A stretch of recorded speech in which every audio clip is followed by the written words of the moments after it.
मैं चाहूंगा आप लोग एक बार अपनी जगह पर खड़े हो जाएंगे क्या प्लीज? अपना एक हाथ पीछे ऐसे ऊपर उठाएंगे, उसको पीछे लेके आएंगे पीठ पे, 3 बार मारेंगे। ऐसे अपनी पीठ पर दबाइए, क्योंकि आपने पूरे दिन यहाँ पे पेशेंस दिया है। Please sit down.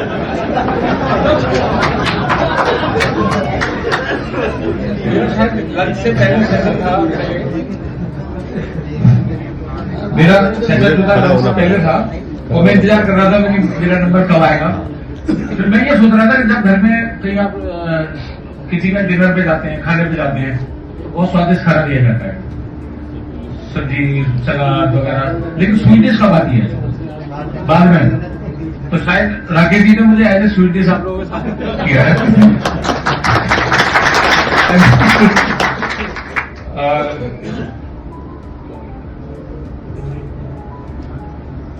89 से पेस्ट कंट्रोल में सेवा कर रहा हूँ और निभा भी पा रहा हूँ कस्टमर से। और हमेशा कोई इंस्टीट्यूट नहीं सिखाता, कोई किताब नहीं सिखाती, आपका काम ही आपको सिखाता है। आपका कितना इंटरेस्ट है काम में, उस पर आपकी सीख निर्भर करती है। काम को अगर आप नौकरी की तरह करेंगे तो बस 10 से 5, 9 से 6, और अगर आप काम को पूजा की तरह करेंगे तब आप सीखेंगे।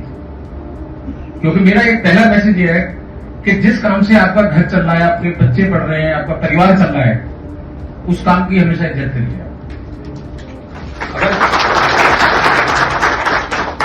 आप सोसाइटी के प्रोटेक्टर हैं, लोगों को बीमारी से बचा रहे हैं, उनका लॉस बचा रहे हैं, बहुत अच्छा काम कर रहे हैं। ये बात अलग है कि हिंदुस्तान में गवर्नमेंट की नजर में हमारी इंडस्ट्री की एक इमेज आज की इंडस्ट्री वाली नहीं है, लेकिन अगर हम ईमानदारी से काम करें तो एक ना दिन हमारी जो इंडस्ट्री है वो मेडिकल या डॉक्टर से ज्यादा हम लोगों की इज्जत होगी मार्केट के अंदर। अगर काम ईमानदारी से करना पड़ेगा। ये मेरा छोटा सा अनुभव है, कुछ छोटे छोटे कोर्सेज करता रहता हूँ, पढ़ने। मेरा बेटा भी पढ़ रहा है कॉलेज में, मैं भी पढ़ता रहता हूँ, कुछ छोटे छोटे कोर्स करता रहता हूँ, सीखता रहता हूँ, और उसको फिर अप्लाई भी करना होता है। सीखने का फायदा जब है जहां से सीख के जा रहे हो, आप उसको अपनी लाइफ में अप्लाई करें। क्योंकि knowledge is the power, is the correct और नॉट? कोई बोलेगा? हम लोग कहते हैं नॉलेज पावर है। ये बात सही है गलत है?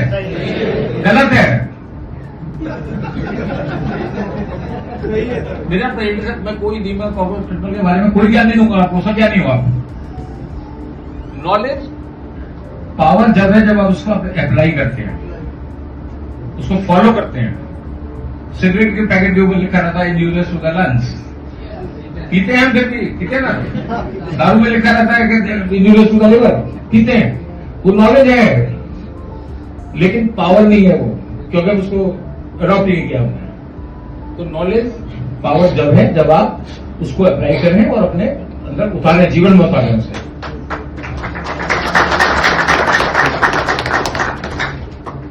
टर्माइट के बारे में सबको पता ही है, डिस्ट्रॉयर है, राउंड द क्लॉक 24 घंटे काम करती है। सब कोई सैटरडे संडे वीकली ऑफ नहीं है, अंडे लाइट के लोग काम करते हैं। तो हमें टर्माइट से सीखना चाहिए। टर्माइट से ज्यादा मेहनत करने वाला या तो चींटी है या टर्माइट है, 2 इंसेक्ट्स हैं, बाकी सबकी लाइफ है। मैं आपको कुछ फोटो आती है व्हाट्सएप पे, कुछ आती है फेसबुक पे, कुछ अखबार में, कुछ वो इंसिडेंट दिखा रहा हूं जो कुछ आपको मैसेज देंगे। ये कोटा के पास एक गांव है, इसे दीमक ने बर्बाद कर दिया और गवर्नमेंट भी कुछ नहीं कर पाई। पूरा गांव खाली पड़ा है, पलायन करके शहर चले गए, वहां से छोड़ के।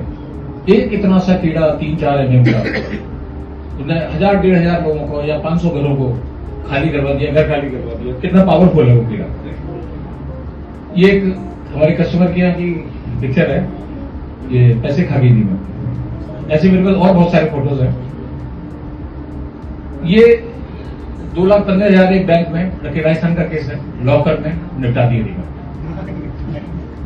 ये मुरादाबाद का केस है। एक लेडी, विडो लेडी, वो अपनी बच्ची की शादी के लिए पैसे इकट्ठे कर रही थी। उसने लॉकर में 18 लाख रुपए रखे हुए थे जो दीमक ने खत्म कर दिए।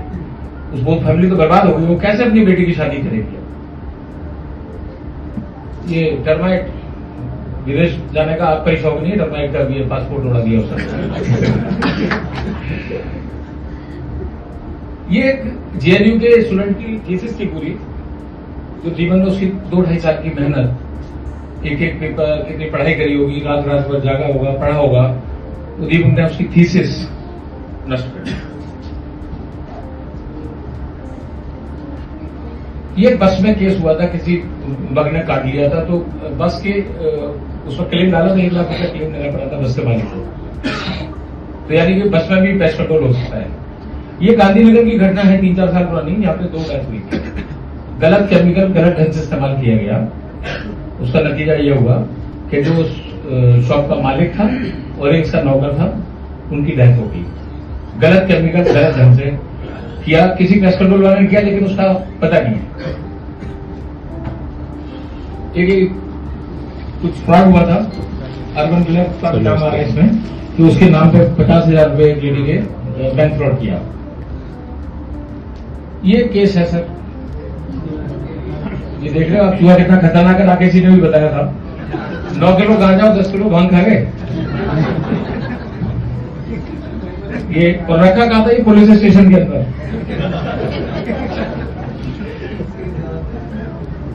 ये कैंसर पेशेंट था, बच्चा 10 साल का, राजस्थान के SMS हॉस्पिटल का केस है।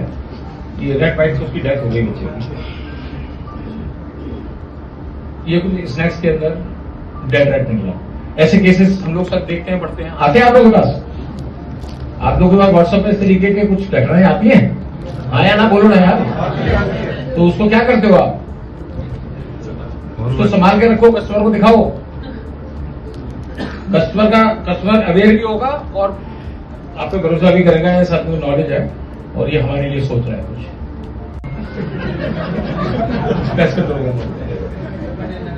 हालांकि वो मुरादाबाद के पास कहीं पकड़ भी लिया, मतलब रेपुटेशन हमारे काम से होती है। और एक आदमी गलत करता है ना, पूरी इंडस्ट्री, पूरी बिजनेस जितने भी हैं, हम सबकी रेपुटेशन खराब हो जाती है उससे। तो अच्छी रेपुटेशन के साथ तो ऐसे भी लोग हैं जिनके पास लाइसेंस नहीं आता, नहीं पता नहीं। लोग बहुत सारे कहते हैं पेस्ट कंट्रोल कराया था, किससे कराया था यार पता नहीं, उसका नंबर था कहीं। डॉक्टर का नंबर संभाल के रखेंगे, चाहे वो सरदर्द का भी डॉक्टर हो, बुखार का डॉक्टर हो। पेस्ट कंट्रोल वाले जो पॉइजन घर में इस्तेमाल कर रहे हैं, उसका कस्टमर के पास नंबर ही नहीं है। Why pest control is required? छोटी छोटी चीजें बाकी सब लोग बता ही चुके हैं। Contamination and diseases, damage to the property, लकड़ी वकड़ी सारी खराब हो जाती है। प्रेस्टीज एंड रेपुटेशन, और एक लीगल फ्यूमिगेशन होना है तो होना है, ये इंडिया के साथ में। रेपुटेशन का बहुत खेल है। आप किसी होटल का, रेस्टोरेंट का या उसका काम करते हैं, तो उसकी रेपुटेशन का एक बहुत बड़ा पार्ट है, बहुत बड़ा भार है आपके ऊपर। अगर उसके रेस्टोरेंट के उसमें खाने में कॉकरोच निकल आया, तो उसकी रेपुटेशन तो गई, साथ में आपकी भी गई। चेंज करेगा बंदा को, यार आप भी ठीक नहीं है, दूसरों का। तो अपने काम को कैसे करना है, जैसे हम पूजा करते हैं। ये 4D का फार्मूला बता ही चुके हैं सर। कस्टमर आपसे क्या चाहता है? Right infection, right diagnosis, right solution, सही प्रोडक्ट जिसका, ये नहीं कि दीमक के केमिकल से हम खटमल मार रहे हैं, खटमल के तो दीमक मार रहे हैं, नहीं। राइट प्रोडक्ट, राइट डोज, जैसा कि बताया, सही डोज जो बताई गई है। डॉक्टर आपको कह रहा है कि आपको 500 mg का वो चाहिए एंटीबायोटिक, आप 1000 का खाओगे क्या? आपकी बुखार के लिए एक गोली सुबह एक शाम खानी, आप 2 खाओगे क्या? तो फिर हमारी डोज का ज्यादा हो जाती है। नहीं होनी चाहिए, मेथोडोलॉजी सही होनी चाहिए, जो सिस्टम है उस तरीके से करना है काम, उसके बाद फॉलो भी लेना है काम का, और हेल्थ एंड सेफ्टी का ध्यान रखना अपना, आपका जो साथी दूसरा टेक्नीशियन जा रहा है वो, प्लस कस्टमर का, और इस धरती माता का, इन्वायरमेंट का। क्योंकि जो आप डालोगे पानी में जहर, वो पानी आपके ऊपर वापिस ही आएगा लौट के, आपको ही पीना है वो, या आप जैसे आपके किसी भाई भतीजे ने, रिश्तेदार ने पीना है, आप गिलाने वाले पीना है, उसका ध्यान रखना है। उसके बाद अगर आप ये चीजें फॉलो कर रहे हैं, तो आपका कस्टमर कोई माई का लाल तोड़ नहीं सकता। कोई भी पेस्ट कंट्रोल वाला अगर आपसे आगे रेट दे रहा है ना, वो ले नहीं सकता उससे काम। भरोसा जीतना पड़ता है। स्कोप ऑफ पेस्ट कंट्रोल, कोई भी बिल्डिंग ले लो sir, any type of building, any type of industry. अगर लोहे की फैक्ट्री है तो ऑफिस तो होगा उसका, हर जगह पेस्ट कंट्रोल चाहिए। तो scope as a sky, unlimited scope है। तो हम एक ही कस्टमर पे क्यों अटैक करते हैं 4-5 लोग? बहुत सारी जगह है, दिमाग को खोल रहे हैं, लगे ना? ये एक स्लोगन है, provide your service very carefully. Sir खुद ही बुला रहे तो नहीं, वो एक अलग चीज है। वही बुलाते तो provide your service very carefully because customer will be your introduction. आप अच्छी सर्विस करके आएंगे, कस्टमर आपको रिकमेंड करेगा, बार बार बुलाएगा। आप खराब सर्विस करके आएंगे, कस्टमर तब भी आपको नहीं बोलेगा, याद करेगा, पुलिस थाना कचहरी से भी बुलाएगा आपको। अब आपकी सोच है कि पुलिस के थ्रू जाना है या कस्टमर किसी कस्टमर क्या भेजा है आपको, तो कस्टमर जो है ना उससे काम करना है। ये सब हो गया, केमिकल हो गया, इक्विपमेंट्स हो गए, सेफ्टी हो गई, काम आएगा कहां से? ये किसी ने बताया आपको? नहीं बताया। काम लाओगे कहां से भाई? ये केमिकल ये स्टॉल लगे हुए हैं, जो स्पॉन्सर भी हैं, इनको केमिकल ही बेचना है, आप खरीदोगे कि लाओगे कहां से? स्कोप भी तो होना चाहिए। अभी क्या होता है, कोई साइट बन रही है, जैसे बिल्डिंग बन रही है, हम लोग गए बिल्डर के पास या कॉन्ट्रैक्टर के पास या आर्किटेक्ट के पास, बोला जी मैं एंटी टर्माइट करना है, वो करते हैं, बोले ठीक करो। आपने एंटी टर्माइट किया, 500 की कोठी थी, 10-15-20 हजार आपने लिया, काम किया, पैसा लिया, उसके बाद वो अपने घर, आप अपना दूसरा कस्टमर ढूंढ रहे हैं। लेकिन नहीं, उसी कस्टमर से आप और कितने काम ले सकते हो? मैं इस पर फोकस करूंगा सिर्फ।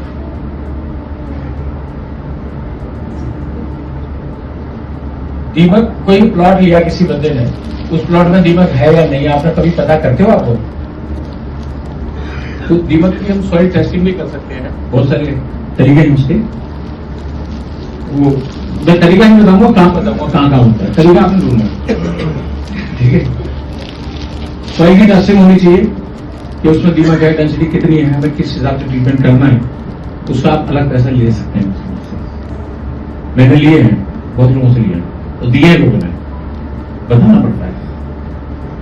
बिल्डिंग बनती है, एक कोठी बन रही है, एक प्लॉट है, उसकी लेफ्ट साइड में घर बना हुआ है, राइट साइड में घर बना है, बैक साइड में घर बना हुआ है, नीचे से घर बनेगा, तो क्या ये साइड वाली वॉल से बाजू वाली बिल्डिंग में अगर दीमक है तो यहाँ से दूसरी बिल्डिंग में जाएगी नहीं जाएगी? नहीं बिल्डिंग में, तो उसकी साइड वॉल्स का स्प्रे होना चाहिए, स्टेप बाय स्टेप, पहले फ्लोर पे, दूसरे फ्लोर पे, तीसरे फ्लोर पे, बहुत सारे स्प्रे करिए, तो जो लाइव इन्फेक्शन है वो खत्म हो जाएगा, कम हो जाएगा। उसके बाद ये ADT, pre construction, anti termite सबको पता है, ऑल स्टेजेस में होता है, 6313 पार्ट 2 के हिसाब से होता है। ये हम करते ही हैं, फाउंडेशन में कर रहे हैं, कॉलम में कर रहे हैं, प्लिंथ में कर रहे हैं, बैकफिल कर रहे हैं, एक्सटर्नल पैरामीटर कर रहे हैं, करते हैं ना सब लोग ये। यहाँ तक तो कोई यहीं तक करते हैं लोग। इसके बाद नेक्स्ट एक पाइपिंग सिस्टम आजकल पॉपुलर है, कुछ लोग करते हैं।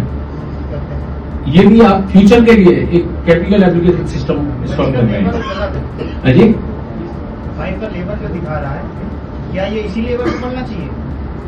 मैं आपको तरीका नहीं बताऊंगा, नहीं, उसके पैसे लेता हूँ ये बताने के, उसकी फीस देनी पड़ेगी बताने के। ये एक सिर्फ जानकारी के लिए दिया कि ऐसा होता है। अब कैसे होता है, कहाँ होता है, कौन करता है, क्या कॉस्टिंग है, वो अलग चीज है। हाँ, मतलब कहाँ कहाँ काम हो रहा है, हम उसको फोकस कर रहे हैं। कैसे काम होता है ये नहीं कर रहे। उसके बाद लकड़ी वुडवर्क होता है, चौकटें लगती हैं, उन चौकटों का भी ट्रीटमेंट होना चाहिए। 4 मंजिल घर बन रहा है, बेसमेंट है, स्टील पार्किंग है, 4 फ्लोर है, लकड़ी की चौकटें लगती हैं। अगर उसको हम उसका पॉलिश होने से पहले, फिक्स होने से पहले भी उस पर हम केमिकल स्प्रे कर सकते हैं। उसके बाद वुडवर्क, बोर्ड रोड का बहुत काम होता है, लोग यही देख लो आप कितना काम है, लाखों रुपए का।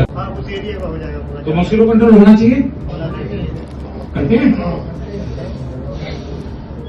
उसके बाद जब लेबर को खाना बना रही है तो कॉकरोच भी होगा, उसने खाना कहीं पड़ा है, खाना थैली में बना डाल दिया, तो बनते हुए घर में जो फिनिश नहीं है, घर अभी बन रहा है, फिनिश नहीं है घर से, तो वहां पे कॉकरोच हो जाता है। तो आप कॉकरोच कंट्रोल के लिए भी जेल ट्रीटमेंट कर सकते हैं या एक सर्विस दे सकते हैं, उसमें भी दे सकते हैं ना। उसके बाद आते हैं हम, ये प्रॉब्लम तो जब फिनिशिंग चल रही होती है, लाइटें लग रही है, इलेक्ट्रिकल अप्लायंसेस लग रहे हैं, लिफ्ट लग रही है, उस वक्त चूहा तार काट गया, बाद पड़ा घर का गृह प्रवेश है, 3 दिन बाद चूहा तार काट गया, हुआ एक वो उसकी लिफ्ट ही बंद पड़ी हुई है, और 4थी मंजिल पे कहां से जाकर सामान लेके हुए, वहां भगल मत थी, सब ये करवाओ, इसका कुछ करवाओ, फिर तो रेट कंट्रोल हम साथ के साथ ही अगर करते रहे, कस्टमर को सजेस्ट करें कि जब रेट कंट्रोल आप आज कर रहे हैं तो ये प्रॉब्लम कंट्रोल रहेगी, प्रॉब्लम नहीं आएगी।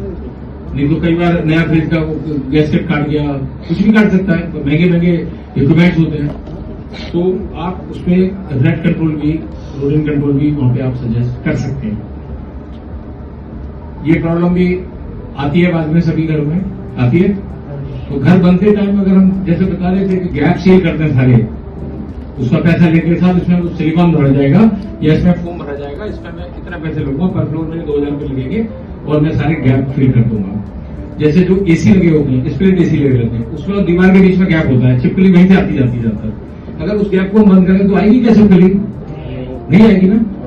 तो अगर हम कस्टमर को बोले सर तू 10 करोड़ का घर बना रहा है तो 2000 खर्च नहीं कर सकता, मना करेगा वो आपको? कौन बताएगा उसे? लोग बताएंगे। कुछ जगह ये मंकी की प्रॉब्लम भी आती है। अब ये नहीं है कि आप सारे काम आप ही करोगे, एक आदमी कोई भी सारे काम का एक्सपर्ट नहीं हो सकता। कोई आदमी टर्माइट का एक्सपर्ट है, कोई जनरल पेस्ट कंट्रोल का है, कोई बैड वर्क्स का है। तो मंकी के लिए जाल वगैरह लगते हैं, जैसे मथुरा वृंदावन के एरिया में बहुत ज्यादा प्रॉब्लम होती है, तो वहां पे अब फिजिकल प्रोटेक्शन देना है तो वहां कोई एजेंसी पकड़ सकते हैं दूसरी के, भैया पे चल लगा तो ये सजेस्ट कर सकते हो। और काम करते टाइम ये भी प्रॉब्लम आती है बिल्डिंग में, बिल्डिंग तैयार हो गई, फसाड तैयार हो गया, पेंट वेंट हो गया, गृह प्रवेश हो गया, सब दावत हो गया, हवन हो गया, उसके बाद कबूतर ऊपर बैठा है, उसकी पूरी फसाड गंदा करना है, उसकी ड्रॉपिंग दिखाई दे रही है, गंदी दिखाई दे रही है। जब फसाड का काम चल रहा होता है तो सारी स्कैफोल्डिंग लगी होती है, हम उसी टाइम ये काम कर सकते नहीं कर सकते? बाद में करेंगे तो हमें क्या चाहिए? पूरा वो लगाना पड़ेगा, स्कैफोल्डिंग लगाना पड़ेगा, खर्चा बढ़ जाएगा कस्टमर का। उस समय जो काम 10,000 में होना होगा, बाद में वो काम 50,000 में होगा जाके। ये कस्टमर को आपको बताना पड़ेगा। कस्टमर को तो पता ही नहीं है, अगर पेस्ट कंट्रोल पता होता तो आपसे क्यों काम कराता, खुद ही कर लेता वो। एक्सपर्ट कौन है? आप लोग हो। उसके बाद बिल्डिंग बनने के बाद ये और ध्यान रखना पड़ता है कि आप कस्टमर के साथ एनुअल मेंटेनेंस कॉन्ट्रैक्ट साइन कर सकते हैं। यानी जिस दिन खुदाई हुई उस बिल्डिंग की, तब से आपने काम शुरू किया, ये छोटे छोटे काम करते गए, फिर बोला था आपको हम साल में 3 बार या 4 बार आपको सर्विस देंगे, हमारे ये कॉन्ट्रैक्ट वैल्यू है और ये पैसा। तो मैं सोचता हूँ कि कस्टमर मना नहीं करेगा, वो भी सोचेगा यार आदमी शुरू से काम कर रहा है तो नया आदमी क्यों बोला। यही करना चाहिए। और आज के दिन सेफ्टी के वजह से भी हर ऑपरेटर को या किसी पेस्ट कंट्रोल वाले को कस्टमर एंटर नहीं कराता है, हर किसी को नहीं मिलता। तो भरोसा जितना बढ़ता है तब आपको याद रखेगा। अब ये अपना ही कॉस्टिंग निकाली है, इसको जरा आप चाहो तो फोटो खींच लीजिए या लिख लीजिए। हमने 200 मीटर का प्लॉट लिया, 200 एक्स का, उसमें करीब बेसमेंट, पार्किंग, 4 फ्लोर और उसके ऊपर ही बना देते हैं। लगभग हमने 10,000 स्क्वायर फीट एरिया काउंट किया कि इतना एरिया कंस्ट्रक्शन का होगा, जिसमें कंस्ट्रक्शन कॉस्ट स्ट्रक्चर की 1200 रुपये स्क्वायर फीट ली, इंटीरियर कॉस्ट मिनिमम से मिनिमम 1800 स्क्वायर फीट की, ये 4000 तक भी जाती है। और टोटल कॉस्ट आई उसमें 3 करोड़ रुपए की, 4 फ्लोर, बेसमेंट एंड पार्किंग। अब 3 करोड़ में हमारा कितना शेयर हो सकता है? जब कस्टमर 3 करोड़ रुपए खर्चा करता है तो यार हमारा भी तो हक बनता है ना, उसके लिए काम कर रहे हैं। ये मोटा मोटा एवरेज निकाला है, ये कम ज्यादा भी हो सकता है।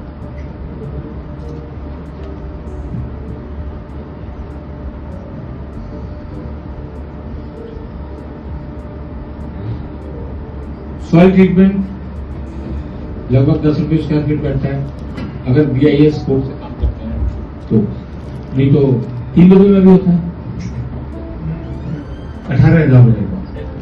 उसके बाद पाइपिंग सिस्टम सिर्फ हम लोग नीचे लगा रहे हैं, नीचे रिकमेंड कर रहे हैं 43,000 का। उसके बाद चारों फ्लोर पर वुडवर्क होगा, फॉल्स सीलिंग बनेगी, लकड़ी होगी, मोटा मोटा 12,000 रुपये पर फ्लोर पड़ता, 48,000। कितना रुपया हो गया ये? 1,09,200। एक बोल के जाते हैं होता है ना, बढ़ जाते हैं आपस में।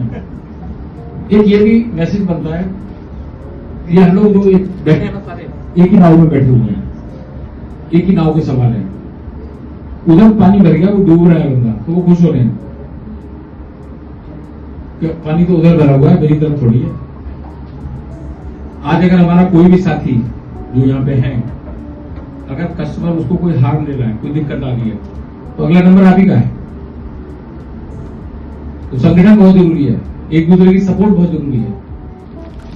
कॉम्पिटिटर को दोस्त मानो, दुश्मन मत मानो कभी।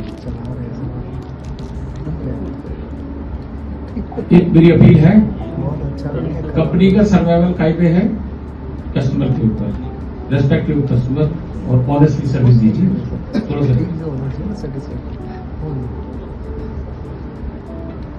ये चलता रहेगा, सदियों से आज चलता रहा है, ना दीमक खत्म हुई है ना होगी। आप लोग सिक्योर्ड हो, कहीं कहीं पोस्टल से बोल रहे वो है आपकी 7-10 पीढ़ियां आपकी चलते रहेगा काम, कोई दिक्कत नहीं है काम की। इतनी छोटी सी मेरी प्रेजेंटेशन थी, धन्यवाद आप लोगों ने मुझे सुना।